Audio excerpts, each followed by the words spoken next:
We are heading into week 7, Tyler, and obviously there's a lot to talk about. This has been an interesting fantasy year. I feel like we say that every single year. There's some kind of like caveat to the season, but one of the main storylines in real football, Tyler, is with the Jets. Man, they've had a lot of dysfunction here, and we just had Robert Saleh get fired. There's a lot of changes here, and the biggest change has happened yet for this season. Davante Adams is now on the New York Jets, so obviously, after a tough loss on Monday night, they had to make some changes, felt it was time. And Davante Adams, who had his time in with the Raiders, even though it was short, has now moved on teams. This is something we've been feeling it's coming along here. But I think for fantasy, one of the biggest questions here is like, how do we handle this situation? We got a wide receiver one, bona fide wide receiver one in Garrett Wilson, who was just starting to look like he was getting more targets. Now you bring in another bona fide wide receiver one who's been that for years. How are you feeling about this situation? Because this kind of feels like it could be one of those, 1A, 1B situations we've been seeing all over the place this year in fantasy. Yeah, that's kind of how I'm looking at it right now. I've seen people say like Garrett Wilson's dead. I don't think Garrett Wilson is dead. Now, for me personally, I was drafting. I thought Garrett Wilson, I had him as wide receiver 5 heading into the season. I thought he was going to be a stud, and it was looking like may come to fruition after the past couple of weeks. But now, it's safe to say he's not going to be a top 5 wide receiver. Now, do I think because the biggest question is where do you think these guys kind of end up? Because I look at Garrett Wilson and I'm a big believer in target share. I think target share shows that wide receivers are good. Garrett Wilson this year, first in targets. I want to see he has over 60 targets. No other wide receiver has 60 targets this year. So way ahead of the pack. Yeah, he's at 66. Next You get closest 30 is in the last 2 games. That'll do that. yeah, Drake London's next, say 54. Ooh. What a beast. And then your boy Wandell's after him. But so Drake Wandale 60 targets for 400 yards. for 400, he probably has like 200. Yeah. Are you kidding me? But anyways, so Garrett Wilson, I think he's, a very good real life wide receiver. And I think he's now like, you could argue the best number 2 wide receiver. Although I wouldn't even say he's like truly a number 2. I would truly say it's a 1A, 1B. And I also look at the situation where I think we've seen, Jalen Hurts support Devontae Smith and AJ Brown be top 12 wide receivers. Jalen Waddle, Tyreek Hill, top 12 wide receivers. Even T. Higgins, I don't think that T. Higgins, Jamar Chase both finished as top 12. It was top 12 in terms of points per game because I think T got hurt and missed some time that year. But we've seen 2 guys on an offense be top 12. Now, I think that Drake London, or I think Garrett Wilson at worst, in my opinion, is a wide receiver 2. I think that he can finish as a high-end wide receiver 2, even a back-end wide receiver 1. I think it's going to be very close in terms of targets between these two, and maybe the slight edge to Davante because he's Davante and he's played with Aaron Rodgers before.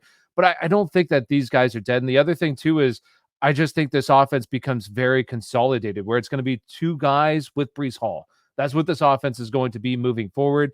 I think there's, Alan Lazard's been a top 10 wide receiver this year. I think it kills Alan Lazard. Mike Williams done. If you had any hopes for like a guy like Tyler Conklin being a decent tight end this year, that's out the window. So I don't think this kills Garrett Wilson. I think he's, obviously not going to be a high-end wide receiver 1, but could be a back-end wide receiver 1, high-end wide receiver 2. I think that he'll be okay. What's funny is I think we get, the fantasy community especially gets stuck in like, is this guy top 12? Is he top 10? Is he a wide receiver 2? Is he a wide receiver 3? We get stuck so much in rankings that we forget like there's talent too. Like there's talent in the league. The difference between being number 12 in a ranking and number 15 in a ranking shouldn't mean wide receiver 1 or wide receiver 2. Garrett Wilson and Davante Adams will both be wide receiver 1 on a weekly basis. Now, if we're ranking them at number 10 for the week versus number 15 for the week, who knows? But both of these guys are elite for a reason. And we talk about 1A, 1B. We are seeing it all over the league right now. Mike Evans and Chris Godwin, both of these receivers are doing well. Stephon Diggs and Nico Collins, both of these receivers are doing good. Like, we can go through the teams and talk about, even on the Jets, we have Garrett Wilson and Alan Lazard, 2 top 10 receivers there on the same team. So to say that like one of these guys has to suffer because another one is coming into the picture it's not fair to me. I do think it caps the ceiling, right? We're not going to see Davante Adams be a top 5 guy. I don't think we'll see Garrett Wilson be a top 5 guy. Or if they are, it will just be at a more inconsistent rate than what we want as fantasy managers. So To me, both of these guys have elite wide receiver one capabilities when you pair them Mhm. with a quarterback like Aaron Rodgers. So to say Garrett Wilson's done when he's going to be going up against number two corners a lot of times, Yeah. or maybe the team does that with Davante Adams, or maybe these teams switch depending on who's hot. Like I just don't see a world where both of these guys aren't effective in their roles and still wide receiver one capable on any given week. And I would even argue that I'd be buying Garrett Wilson. Like, I think a lot of people are honestly panicking about Garrett Wilson because they look at the situation and say, "Oh, he's toast." Like you said, I don't think he's toast. I think they'll both be fine. These are once again elite guys who, when elite players have good quarterback play, which Aaron Rodgers hasn't been great this year, but he hasn't been bad by any means. These guys come out and they show up. So I would be honestly buying Garrett Wilson because I think that some managers are probably panicking. Now, I You got wouldn't to be buy buying this whole Devontae. offense. Like you got to buy this whole Yeah, offense because Aaron Rodgers now his value goes up. yeah, There's no for other way to sure, frame for it. Like sure. we talked about how long it's been since he's had a 300-yard game or how he's not a 4,000-yard guy. It doesn't matter because the touchdowns are going to be there for him now. Brees Hall, now when this team has two respectable targets on the outside and Alan Lazard who's producing, you're going to see more lanes open up for Brees Hall. Like there's going to be opportunity for the stud pieces on this Jets team to be way more valuable than I think in our heads. You think you add a piece like Davante Adams and it hurts the offense. It's the same excitement and thing we're seeing play out right now with the Houston Texans when you bring in a Stephon Diggs. It just makes things easier for the entire Mhm. offense. So Aaron Rodgers to me I might have to bump him up a couple spots, Tyler. No, I agree. And one other thing with Brees Hall too is, I mean, Brees Hall, big game last night, played 86% of the snaps. I mean, this is elite. And one other thing, like I think Davante Adams just makes this offense better, which I think may help Brees Hall kind of the most because I think that just means his touchdown totals can go up. Where more around the usage around the goal line. But I think all of them in general, but definitely Brees Hall, who, hey, Brees Hall and Bijan rebounded, huh? People Yes. were panicking. Obviously, like these guys are elite. They'll get going. But Brees Hall, I mean, looked great last night.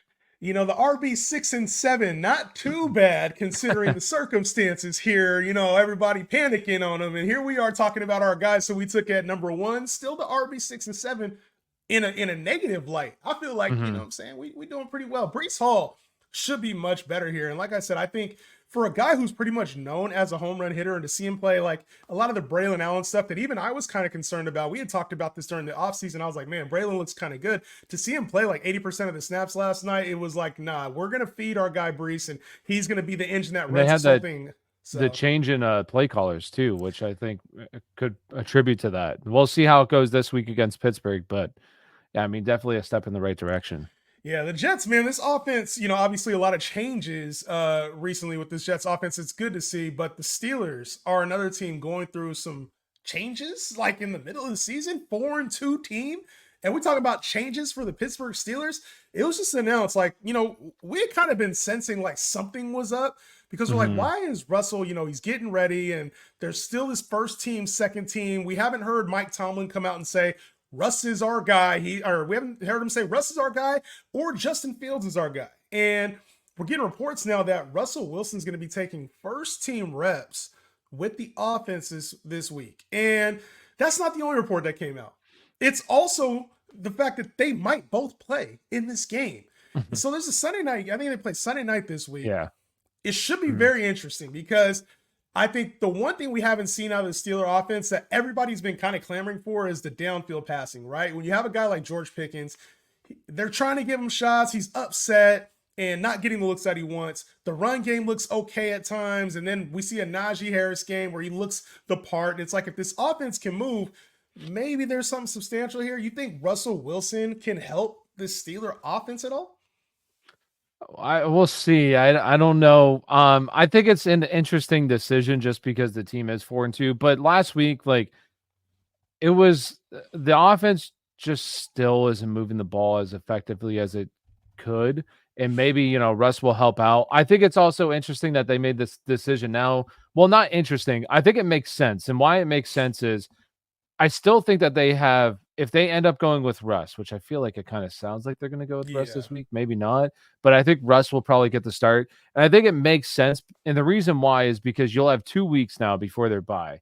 And I think that will give them enough of a look at Russ too to make the decision. All right, rest of the season, are we going to decide, is this now Russ's team or is this now Justin's team? And I think coming out of that bye is really who we'll see as the QB1. But I do think that Russ obviously offers upside. I think probably even a little bit more upside than maybe Justin Fields in terms of like this offense and like George Pickens. And the reason being is, I mean, we saw it. I think Justin Fields has like 4 rushing touchdowns, 5 rushing touchdowns on the season. And maybe it helps out Najee. Or maybe this team's able to move the ball a little bit better through the air, especially, getting the ball to George Pickens. But I don't like the offensive line is banged up. I don't know. This is a tough test for Russ this week against the New York Jets. And then they get the Giants on Monday night the week after. So at least it's 2 primetime games where everybody's going to see, how the Steelers offense is looking with Russell Wilson at the helm. So it'll be interesting to see what happens, but I think they'll make their final decision when they go in that bye. Yeah, and I think that's why you might see both quarterbacks. We might see them in different situations. And the thing is, you can become one dimensional in the NFL. If you become a run centric team, that's your identity. And I know Arthur Smith loves to run the football, but I also do think this passing attack is limiting the offense right now. Even though they've gotten wins out of it, it has limited the offense. You bring a negative aura to the team. Now players are complaining about getting the football. And so you want to see your receivers happy. You want to see your running backs happy. And you want it to be where the offense isn't solely relied on the quarterback position. I also feel like this is a chance where, like, if Justin Fields does go out and he doesn't produce against the Jets, if he was a starter, it would be this hysteria now. Is Russ going to start? Is he better than Justin Fields? The minute he has a down game, that is the conversation. So I think this eases things a lot. If Russ comes out and looks the part, they're like, yo, he's better than Justin Fields. Like, give him the opportunity. He's only on a 1-year deal. So I think if any point Russ comes in and he doesn't look the part, they know they have a guy that can at least go out and win football games in Justin Fields. I think for fantasy, it sucks because we were getting a top 10 quarterback for the rest of the season. Like, Justin Fields was locked in as a top 10 option. And now we know Russ is probably more on the high-end QB2 radar. So I think that's the part that if you had Fields, you're like, man, I just kind of lost out on a stud quarterback. So I think I wouldn't drop him though. I wouldn't drop him. Don't drop him. Do not. I would give it like a through their bye. We'll see what happens, but I wouldn't drop him yet either. But he still has upside. But I think the excitement comes with the receiving game. Like, I think George Pickens now we bump him up a few spots because we know the passing game is gonna be him and Freiermuth. I feel like should see a bump in value here with Russ if he's a starter for an extended period of time. I agree. Now, with Pickens, where would you grade him at? Because this has been a hard hold for people, right? Like, we've been expecting him to take this leap. A lot of this was because we assumed Russ was going to be the starter coming into the season, but he's been really inconsistent. That's kind of been the nature of who Pickens has been his entire career. He's been an inconsistent option, right? But he's outside the top 40 receivers right now, and the team hasn't even had their bye yet. So are you thinking that he bounces back as like a wide receiver 2, a wide receiver 3? You think he kind of stays inconsistent? Where do you have George Pickens' value at right now? So it just largely depends on what Russ looks like. And I think that Russ kind of gets a lot of hate when he wasn't even that bad last year in Denver. Put up decent numbers. I mean, Courtland Sutton wasn't awful either. Courtland Sutton had, like, I want to say he finished as a top 35 wide receiver. So it wasn't bad, but I do think I think the biggest problem for George is just George, like himself. He, with Mike Tomlin saying he needs to keep him fresh or whatever, limit the snaps and all that kind of stuff. I just think that George is the biggest culprit for himself. And I think if George is able, maybe this makes him a little bit more happy because, maybe Russ is able to get him the ball a little bit more consistently than what Justin could.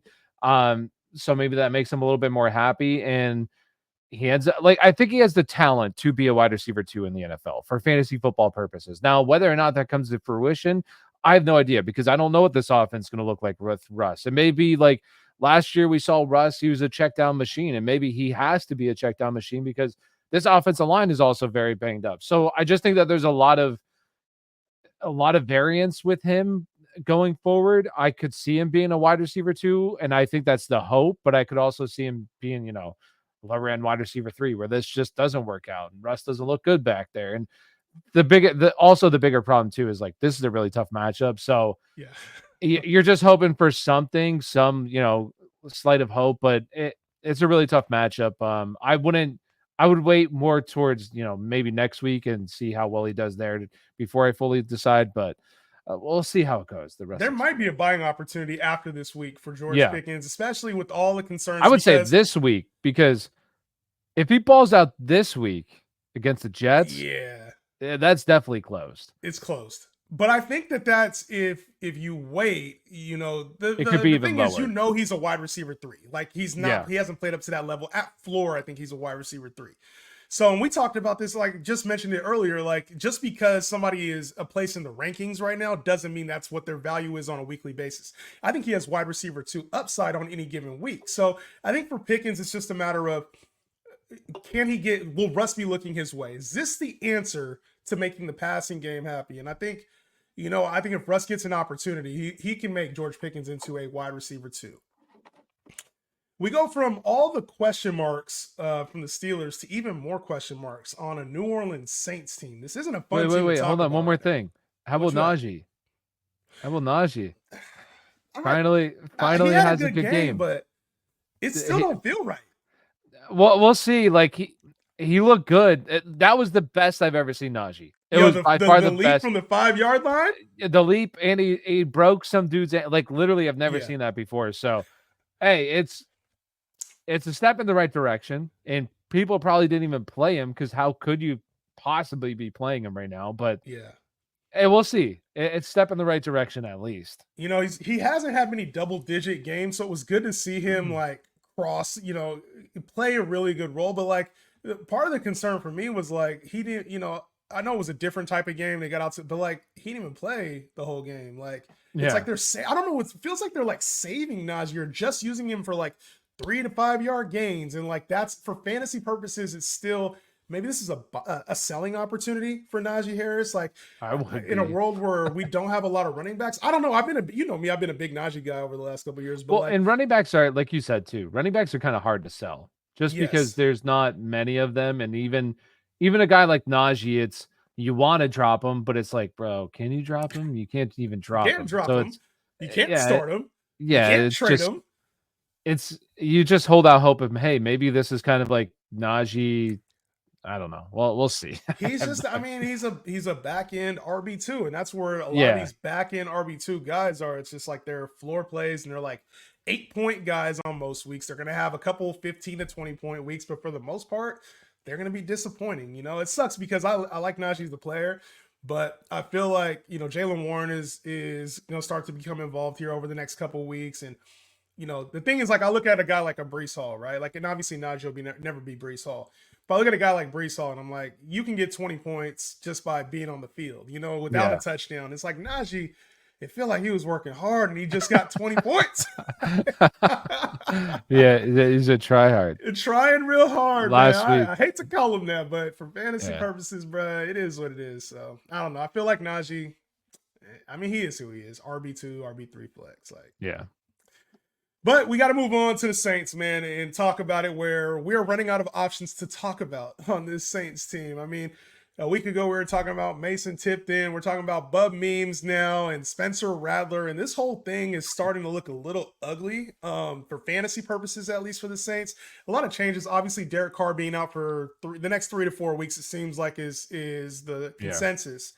But now we got Chris Olave, who is out with the concussion. We have on Monday, it's announced Rashid Shaheed is dealing with a concerning knee injury. Yeah, did they ever say anything after that? It's been a concerning thing, and he missed practice. So the assumption is that they're probably going to be without their top 2 receivers this Thursday, bro. It's ugly right now in Saints. Mm-hmm.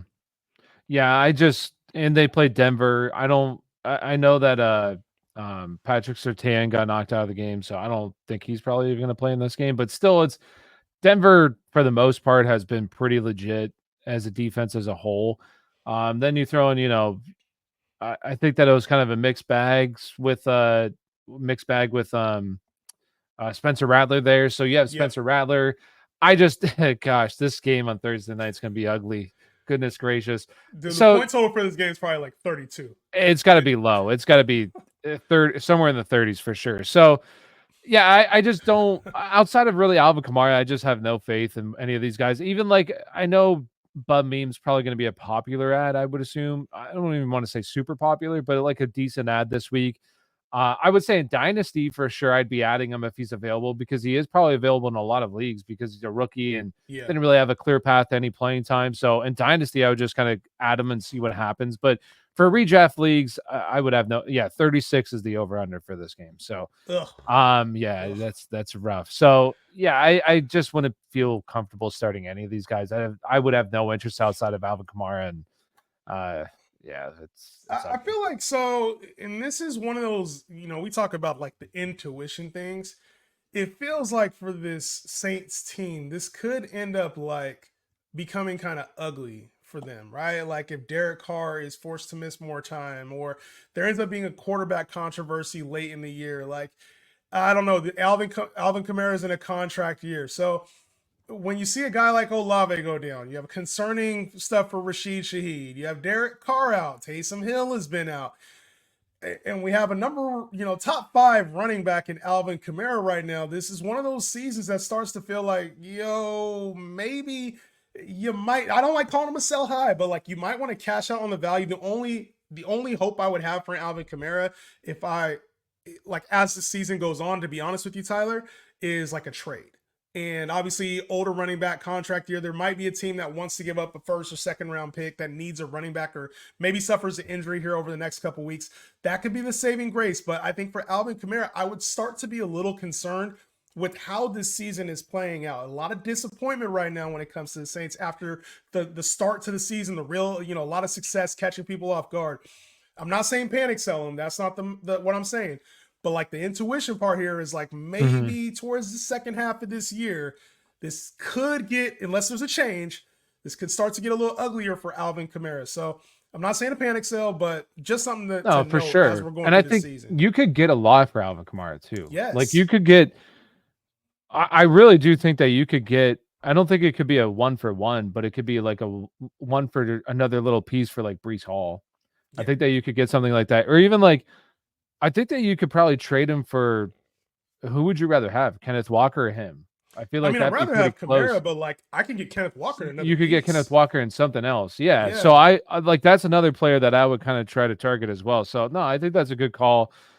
Because if you've had him, like you've kind of already made your money. You know what I mean? You're playing with house money for where you drafted him. He's RB2 in the season. He's been fantastic, but this team is looking rough, and he's an older running back. I'm not going to say he's fallen off or anything like that, but as the season gets, he's up there in touches. I'm not saying he's going to get hurt or anything like that, but has a lot of work, a lot of mileage, and season drags on. We'll see what happens. But yeah, I agree with that. I always look for opportunities, and you could probably get a lot for him right now. Sure. I hope that's not the case, right? I hope he continues because no, he's a player I believe sure. in. We've talked about this in the offseason. Like I love Alvin Kamara and I love the value, but like you mentioned, at some point you do kind of cap out on the value. So I don't know. He's been nicked up over the last couple weeks too. Like he's had days where he's missed practice, and like he was dealing with a hip injury last week and hand injury, and like you can just kind of sense sometimes with organizations that like, hey, Alvin proved his value this year. Towards the end of last season, they sat him, and guess what? If he's already made his money, which Alvin Kamara is in a contract year right now, if he's already made his money towards the end of the year, fantasy playoffs, that might be another situation where we're like, hey, I already proved I'm one of the best. I don't really need to play these last couple games. So just concerns there from my end. But as far as the receivers go, like Olave missing time with the concussion, he's been a massive disappointment this year too. Like him, I talked about Shaheed. I thought he had a little more value. I didn't think it would happen in this way, but he has proved that. What are you doing with Chris Olave right now, who's set to miss another week? Would you be concerned about the value now that Carr's out? Do you think Spencer Rattler can carry his value? Like, what are you doing with Chris Olave right now? No, I mean, it's just one of those situations where if I had Chris Olave, I mean, it's just, I would hold. I don't think that, unless it's maybe like a piece that you could throw in for sure. If I could, trade Alvin Kamara and Chris Olave for Breece Hall or something, like I would do something like that. Yeah, but I just don't know. I don't think that there's going to be a whole lot of people out there that think like Chris Olave is going to. I wouldn't say that. If I had Chris Olave, I would hold. And if I didn't have Chris Olave, because I do like taking chances on these type of players. Like, I don't think that there's any question that Chris Olave is super talented. I think he's super talented. He's shown that. And I would try to buy low on the opportunity because I think his value is absolutely in the dirt. So it'd be interesting as to exactly what you can get. And he may not hit, and that's okay. If I'm taking a low enough risk, I wouldn't mind just taking a shot on him. But I just don't. I think that you'd be absolutely selling for pennies on the dollar right now. I wouldn't try to sell him. I would just hold out and have hopes that Derek Carr ends up coming back healthy.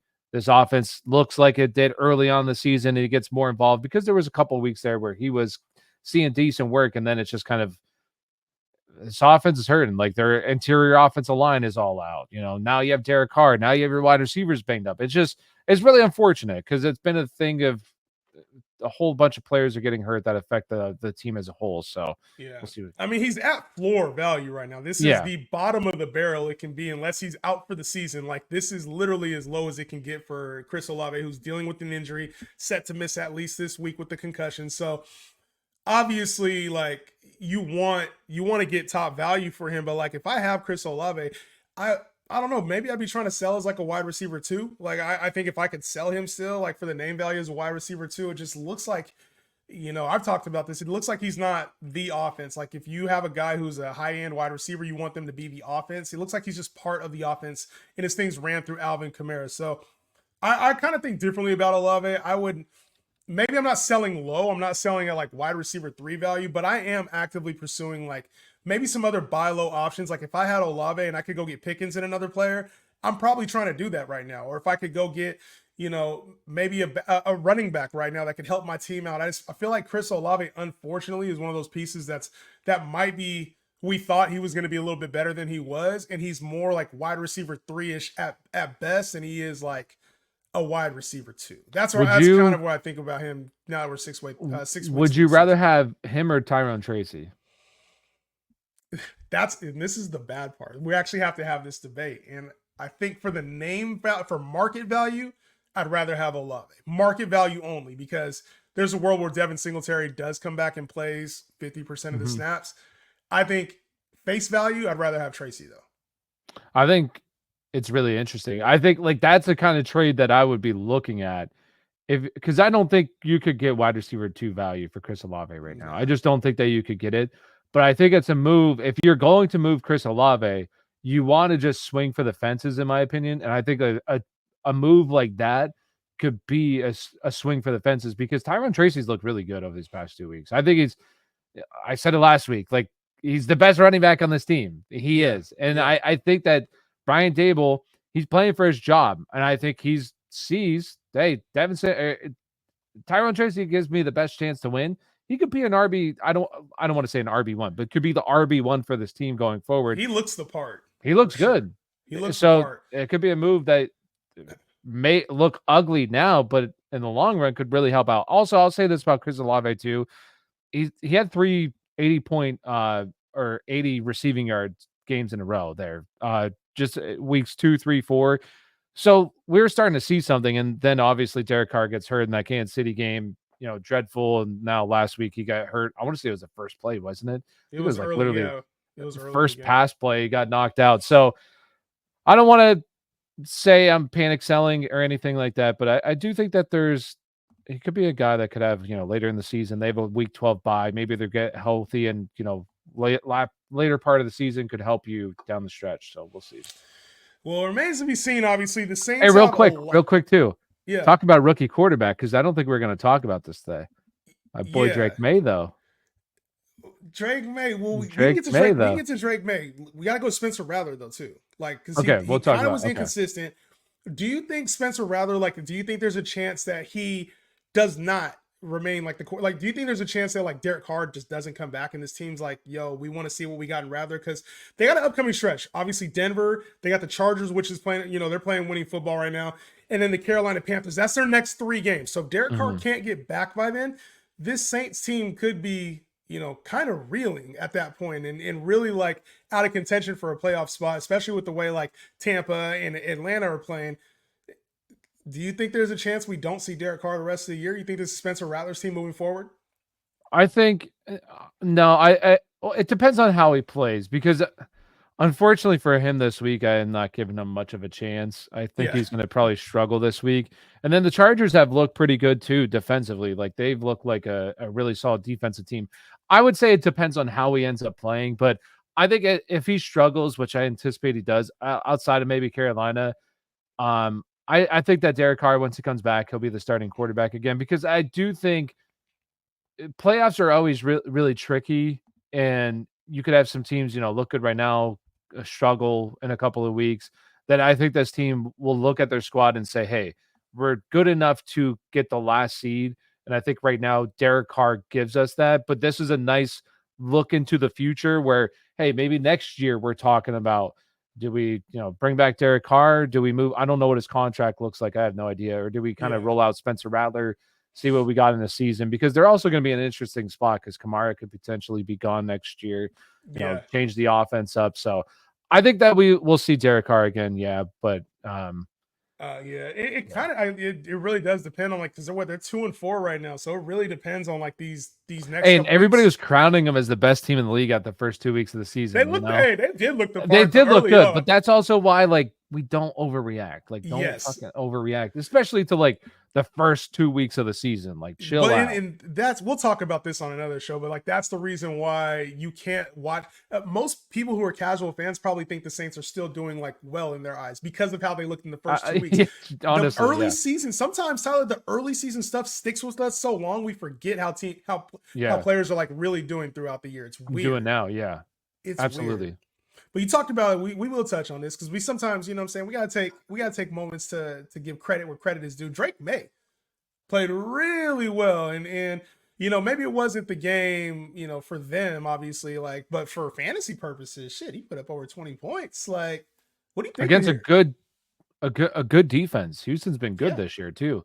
And I think if I'm a Patriots fan, I'm really encouraged. Obviously, he had that first interception he sailed. It was a bad throw, but the yeah. second one, I don't did you see the second one?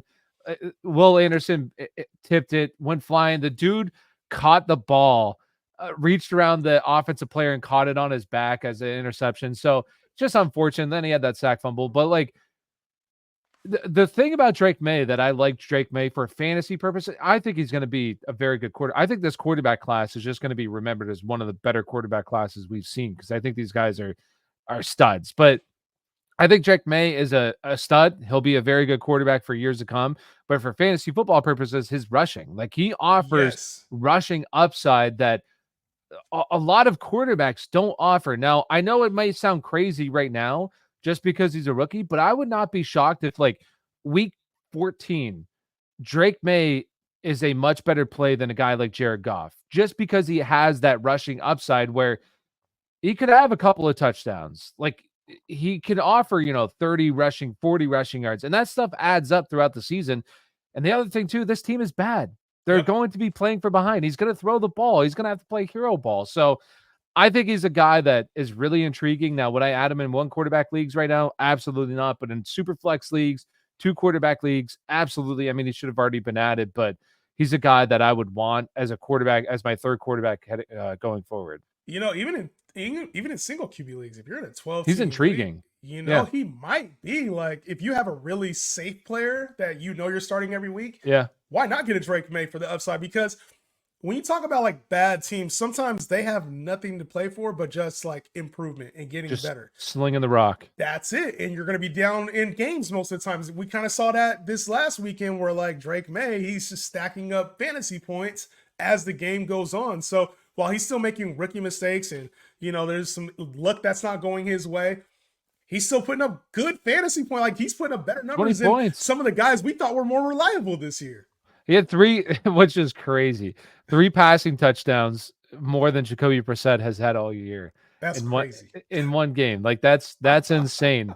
And one other guy that I want to point out, like I liked, and I said this last week too, Demario Douglas. Yeah. For me personally, I think Demario Douglas, just because the running back situation, unless like Tank Bigsby or Tyrone Tracy or Alexander Madison still somehow available in your leagues, I really do think that Demario Douglas is the top ad this week for waiver. And the reason why is I said this last week. Demario Douglas last season broke out as a rookie, but it just wasn't true stats because this offense was so bad.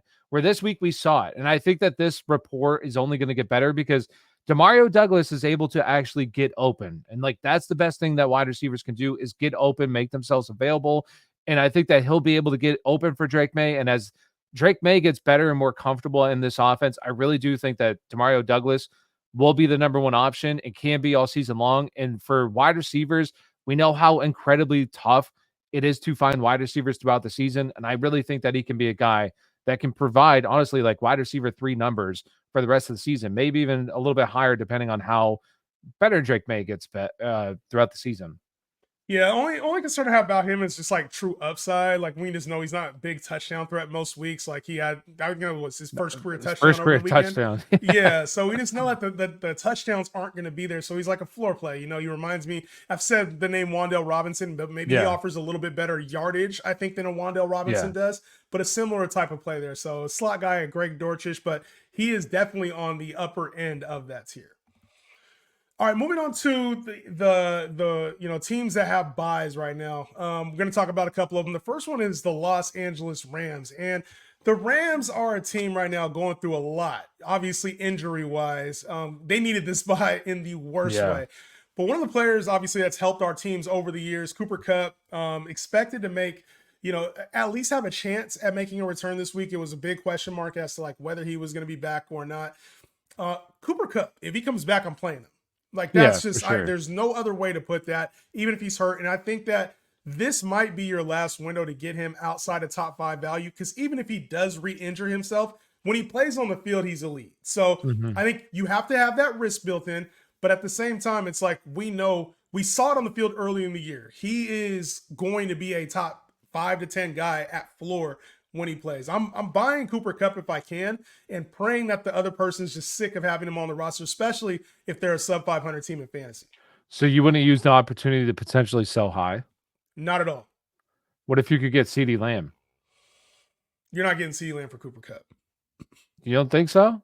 People were crowning Cooper Kupp wide receiver 1, the wide receiver 1 after the first week of the season. But the person who has CeeDee Lamb isn't ready to give him up for Cooper Kupp because he hasn't played yet. I think if you had a Jamar Chase, you have an AJ, you have like somebody that's a little bit better and healthy, you can get that for CeeDee Lamb. If it's Cooper Kupp, you have to trade Cooper Kupp and another piece for CeeDee Lamb. I'm not doing that. I would. I understand. I would use this opportunity. I wouldn't sell. It depends on who I'm buying, obviously. But if I could get if I could trade Cooper Kupp in a piece, sure. For CeeDee Lamb, I'm doing that. And I will say this. Do I think that Cooper Kupp will come out and be Cooper Kupp of old? Potentially. But the problem is that we saw it already. Like, this guy has been chronically banged up for the past few years. And there's no way he's going to be able to survive the 20 targets, which he saw week 1. Like, he's just not going to be able to do it. He's at this point, 32 years old. He's an older player. It's a lot to put on his body. I just don't think that he's going to be that player that people want him to be, the wide receiver 1 overall. I really do think that people will look at him and think that he can be that guy. I just don't think that he's going to be that guy. I don't think he'll hold up to be that guy. So if I could get Cooper Kupp for back end wide receiver 1 value, sure. I don't think that you could even get that though. So for me personally, if I had him, I would obviously I'd play him. I have him in a couple leagues, playing him, holding him, gonna ride it out. But if I had, I will say I do think it honestly kind of creates a good selling high opportunity, because I think that some people will look at him. Sell high though, you have to sell high. He's coming off of an injury, so you're not really selling high because you're selling on the news that he's coming back. Return. You think that's the high for him this season? I think that's where we differ so much. This is the problem. Week one, I said this in a video, and people flame me in the comments. I said I would be selling Cooper Kupp for Amon-Ra St. Brown. People are like, there's no way I would sell Cooper, or I wouldn't sell Cooper Kupp. He's now the wide receiver 1. People have it in their mind, just like you said earlier in the show. Early in the season, people forget that the Saints aren't a very good team right now, but they still think they are. A few years ago, people can't get it out of their mind that this dude broke fantasy football. He's now, years removed from that. He's 32 years old. He's an older wide receiver now. I just think that people will look at this situation, no Puka Nacua, which Puka Nacua will return at some point. I'm not, maybe, Cooper Kupp will continue to be the wide receiver 1 here, but Puka Nacua is nearing a return. I just think that you could get a lot of value for the name of Cooper Kupp and the potential that he offers. We saw it. We clearly saw like it's not. That's really the only risk you have is injury. But there's been so many injuries this year anyway. Like you could trade him for a St. Brown. St. Brown could get hurt. We could trade him for a lot of players. CeeDee Lamb could get hurt. And I guess there's a higher probability of it with Cooper Kupp. High ankle sprain. Like yeah, but guys... it was on a hip drop tackle. Like it wasn't like he just went out there and just got hurt. No, I'm saying that could he could not be like I'm saying that affects. We saw how long that affected Tony Pollard, right? He wasn't even right the rest of the season then next year. Like he was, and he looks fantastic now. Like this could be a situation where, yeah, he's coming back, but he also doesn't look like the same player because his body's just not right. It's right, but it's not right. Like that's what I'm saying with this. I'm not saying that he's going to go out there and get hurt again or anything like that, but I just think he could be fine and that's okay. But he's also a player that there's no denying that he returns, everybody's immediately like, all right, this guy's locked and loaded as a top 5 guy going forward. And I really do think that it wouldn't be that hard to get a CeeDee Lamb or something like that. Maybe another throw in. I really don't. And that's something I would be doing if I had Cooper Kupp. So if you had Cooper Kupp and say the person that had, let's call it like Garrett Wilson, and you have Cooper Kupp. And the person who's Cooper Kupp's like, yo, let me get, you're saying like you would do Cooper Kupp for Garrett Wilson. Like, is that the range you would go? Prior to Davante coming there, I would. Not now, like Davante. I think he hurts it. What about a name like Malik Neighbors? Like, would you rather have Cooper Kupp or Malik Neighbors? I'd take Malik. Give me Malik. What about Drake London? Cooper Kupp or Drake London? Ooh, Drake's been balling, man. Give me the young guy. I would take Drake. Hell yeah. And I don't even think that you would. You probably would. Do you think the Drake manager would do a 1-for-1? If you had Drake May, if you were trying to trade Cooper Kupp for Drake May, would you not ask for another Drake London? Yeah, Drake May. Would you ask that manager for just straight up Drake London if you had Cooper Kupp? I would ask for more. If I had Cooper Kupp, exactly. You would ask for more. And that's what I'm saying, is that right now, Drake London is wide receiver 5 on the season. He's a young player. He's only probably going to get better as the season progresses. And this is what I'm saying, that I'm not saying Cooper Kupp can't be fantastic. He can, but also the hype is so out of control with this guy because of what he did a few years ago. Though it's production. Like, we just know who he is. You're just, I think right now you're thinking in essence, it's like, the injury risk is so high that you have to get out before it gets bad. It's not even that. Why weren't we ranking Garrett Wilson as the wide receiver 1 when he had 22 targets? Nobody was saying that. Because it wasn't consistent. It wasn't consistent though. Like but we know he's a younger player whose targets are way more consistent though. What? He's leading the league in targets. Yeah, because he had a 20. Cooper Kupp was doing the same. Because he had a 20 target game exactly, and that's what Cooper Kupp did, and everybody already putting him as wide receiver 1. Anyways, this is just what I'm saying. I think this creates a great sell high opportunity that if he goes out there and he's not the guy that we think he is, and he doesn't produce, 100 yards, 10 catches, people are going to be like, oh, okay, maybe he's not the wide receiver, maybe 5. And then maybe slowly creep back to wide receiver 10. When you had the opportunity, you could have cashed out. Like Alvin Kamara, you can cash out today. Yeah. And I think that you might be better set off, or it could burn you. But these are the kind of risks that I think trades offer where I'd be looking to make those kind of trades personally. It's like, these are the kind of conversations we got to have too, because they're tough conversations. We have players like a Cooper Kupp, when you have guys that you're waiting on. Puka Nacua is coming back now. Yeah. And a lot of people probably don't know what to do with Puka Nacua. It's like, we had him graded. I say we as in the analyst community. And so we had him graded as a wide receiver 1 coming into the year. Mm-hmm. And now it's like, okay, we know he's coming back. We know he's going to be effective. Is he going to be the same player when he comes back? Is he coming back week 8, week 9, week 10? So if you've held out for Puka Nacua this long, or maybe you traded for him, like, the consensus is that he's going to come back and still be elite, be a top 15 guy. It's just it's a crowded room right now when it comes to receivers and production and who's actually producing. I still think Puka Nacua is more of like a wide receiver 2 than he is a wide receiver 1 when both of these guys are healthy. I still got Cooper Kupp ahead of him, and I still think Puka's the kind of player we're going to have to wait to see a little bit more of what we saw last season with that sensational rookie year. I think this is more of a Cooper Kupp led offense still than it is a Puka Nacua. And I think we were starting to see that week 1, but it could have been because of the injury. Yeah, Puka Nacua is a guy that I would sell. Like, I just don't think it's a significant injury for like this season, where I just don't think he's going to be quite right all year long, even when he's back. So I'd be looking to sell. But it's also kind of funny that you say that too, that he's the wide receiver 2 in the offense, when last year, even when Cooper Kupp came back, he was the wide receiver 1. So But it's when like they're both healthy, when they're both we healthy, saw even in the playoffs, he dominated. Oh my gosh! Puka Yeah, Nacua. see, it was one game in the playoffs. I'm just saying, this is the narrative. This is the narrative that the Cooper Kupp enthusiasts are creating. And I'm not saying that he won't be this year. I'm just saying this is the narrative that push. Yep, I'm selling on that. Cooper Kupp will be fine, man. Minnesota, obviously on a bye too. And when it comes to like Aaron Jones, there's some speculation whether he's going to be ready. Obviously, he was one of these like week to week things we keep dealing with throughout the entire this season. It feels like everything has been week to week. So it's tough, man, because you got Aaron Jones. Ty Chandler's kind of waiting in the wings. And I think Aaron Jones is still fine. He's been playing well. Obviously, the bye, hopefully he was able to get right. But he's a player that's missed time throughout the season. So I'd be careful with a guy like Aaron Jones. But at the same time, I think with the way running back is right now, you still got to treat him as like an elite RB2 right now.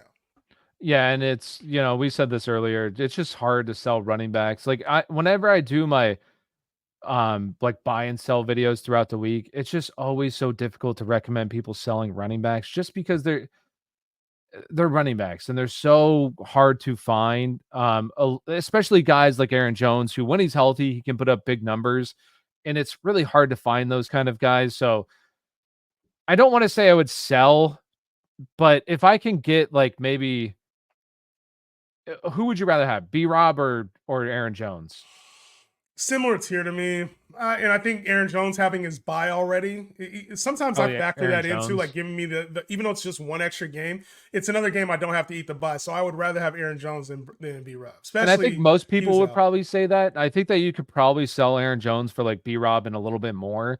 So that's something where like I would potentially do that, because like you said, Aaron Jones, I want to say, has already been banged up twice this year. Yeah. Last year, he missed a large chunk of the year. He's 29. Like, let's be honest, they just had their bye. So now this means that for the rest of the season, he's got to stay healthy, and there's no bye to kind of get right. So I wouldn't say sell Aaron Jones just for the sake of selling him. But if I had an opportunity where I could sell Aaron Jones, kind of make a little bit of a lateral move, maybe downgrade just a tiny bit and get another piece, that's something that I would prefer. Like, get younger. I know it's not dynasty, but I'd rather get a younger player, especially for down the stretch where he could potentially have struggles staying healthy, just because he's done it throughout, the only thing with him though is that like he was producing at RB1 levels, like you know what I mean, like before the injury and obviously before the bye. I think on a per game basis, he's a top 12 guy. So it's tough to just move an Aaron Jones like that, because I don't think you'll ever get the value that you really get on a weekly basis. Now, will he get injured again this season? There's a high probability of that. It's just the nature of the position. It's the nature of, the age, etc. But I do think that like he's one of those players to me that's more valuable on your team than like in a trade. You'll never get the Aaron Jones value, unfortunately, unless he's a top 10 guy for half the season healthy, kind of like Alvin Kamara is, right? So I think in a good offense, this team's going to be contending for a playoff spot. They're undefeated. They're undefeated right now, right? Vikings are undefeated. So yeah, no, are they still undefeated? 5-0.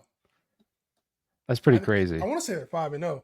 They're going to come back. Not, I know they still have a really good record right now. I'm pretty sure they're 5-0. Probably. But the Vikings, it's like they're going to be playing for a playoff spot. Like, I just think Aaron Jones is one of those players where you have him on your team and he's going to get you to the playoffs, and like, he's going to be like at least a high end RB2 on most weeks.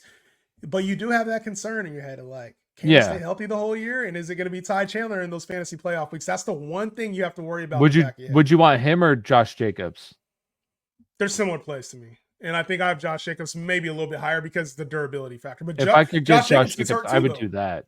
I would do that potentially. Aaron Jones in a small piece for Jacobs, because I don't think it'd be a 1-for-1. I don't think you could do 1-for-1 Aaron Jones for Josh Jacobs. I would say most people would want Aaron Jones. I think opposite. I think most people want Josh Jacobs. See, this is the difference. I think most people would want Josh Jacobs. You got to ask. We'll have to ask our Discords. Let y'all in the chat. Let us know what you guys think about that. Would you rather have Aaron Jones or Josh Jacobs? That's a good conversation. I think with him being banged up, especially right now, the one thing is during the bye weeks, it's very important. I can't stress this enough. Make sure you're not trading players at value that haven't had their bye yet, or that have already had their bye for players that haven't had their bye yet. I cannot stress that enough. You don't want to eat 2 bye weeks because every win is crucial. I don't care what your record is. Do not eat the bye week unless you're like, for sure you're going to make the playoffs. It's a tough thing to do.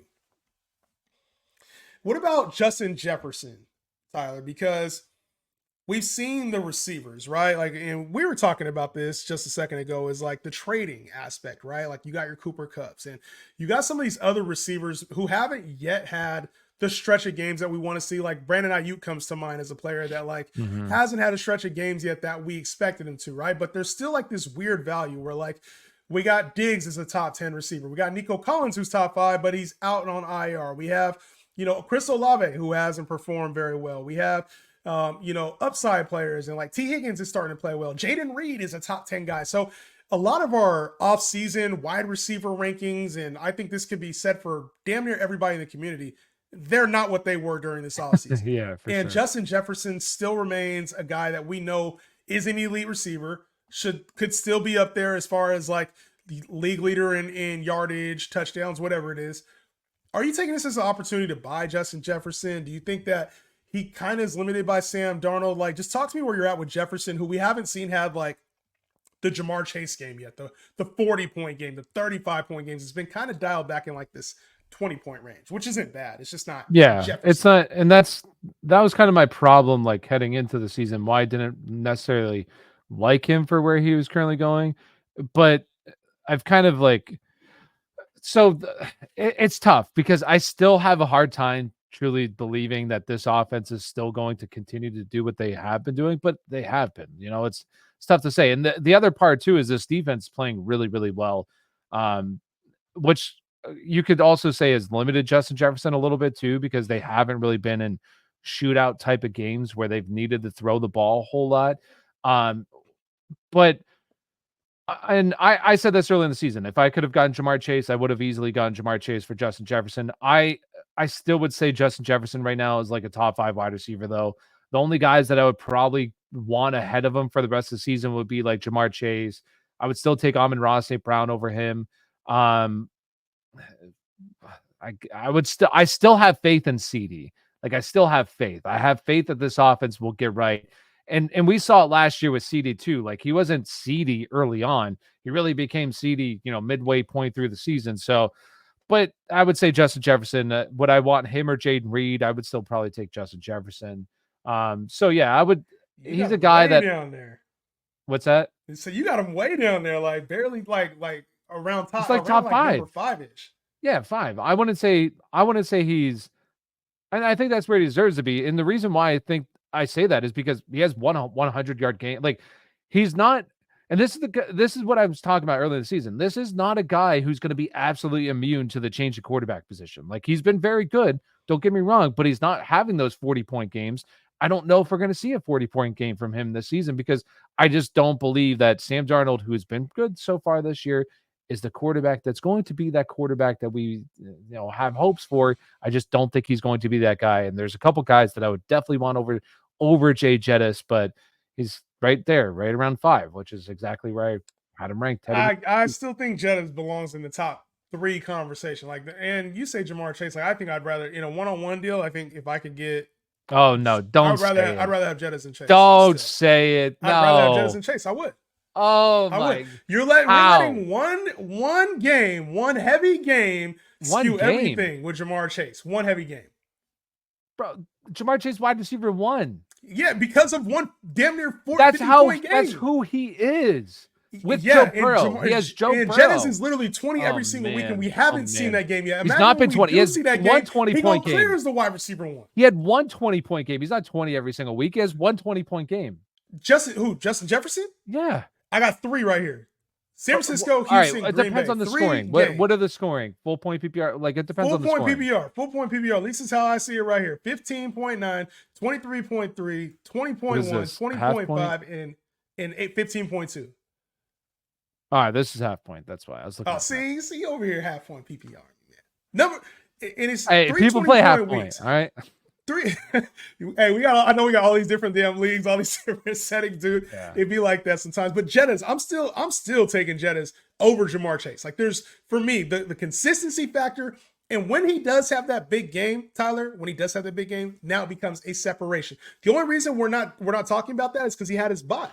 He had his bye, so now it's pushed down a little bit. We forget who Justin Jefferson is sometimes, man. No, I think he's deserves to be in the top 5, but easily Chase the rest of the season. Best. Not even thinking Justin about Jefferson's it. best receiver, bro. I don't disagree that he's not the best real life wide receiver, but for fantasy, I mean, shit. I mean, I'd probably even take Godwin over him right now. Stop it. Godwin's Tyler, been money. We're not doing this. Godwin's been fantastic. What are we talking about? Godwin has been fantastic, but you would not take Godwin over Justin Jefferson. 1 for 1, we're taking Jettas every time. And I'm saying weird because I know we both are. There's no way you have Chris Godwin. You'd be like Justin Jefferson. No way. No, I would probably say Jay Jettis, especially with Garrett. Like, I would have taken Garrett Wilson over him prior to this trade, unfortunately, but that kind of kills, not kills Garrett Wilson, but like we already talked about it. But I would say he's probably like wide receiver 3 for now. No bias, no nothing. Here we go. This is the true telltale sign. I have Justin Jefferson. You have Jamar Chase on your roster. I send Justin Jefferson to your inbox. You taking a deal or no? No. Okay, I'm obviously Jettas. I got Jettas over Chase. Next up, Cooper Kupp. Taking Jettas or Cooper Kupp? I would take Jettas. You taking Jettas or you taking CeeDee Lamb? I would take CD. Taking Jettas or Malik Neighbors? That's where it gets tough. I probably would go with Jay Jettis though. You go Jettas or you go Nico Collins, even with him on IR. Or pretend they're not on IR. Jettas or Nico? All right, if Nico was not on IR, Nico. Yeah. Jettas or AJ Brown? AJ's number 1 on a points per game basis right now. When he plays, man, he's just so damn good. Not saying Jay Jettis isn't good, but I'd probably go Jay Jettis. That one's really tough. That one's close. See, I don't know. Honestly, Tyler, this is where I'm at. I don't know if there's another receiver I want over Justin Jefferson right now. Come on, it's Jamar Chase. Don't play. It's Jamar Chase. Like, Jamar Chase is. You got to get off your take. I know you don't like to admit it. Get off what take? Get off your take that early in the season, Jamar Chase can be wide receiver 1. He can be. He's shown it. And you could say, outside of 30, he had 26-point games. He had a 16-point game. Like, sure, there's highs and lows, but like I guarantee if you had Jamar Chase when he had that 36-point game, you probably won your league or won your matchup, like 70%. I have Jamar Chase right now, and I'm actively trying to go get Justin Jefferson after today. After talking about this right now, you like to lose, I guess. You like to lose, I guess. Right after this, I love to win, baby. I guess you like to lose. But listen, we got to get out of here, man. We will be doing more Week 7 talk this week. You guys check us out. And we will see y'all on the next one. Peace out.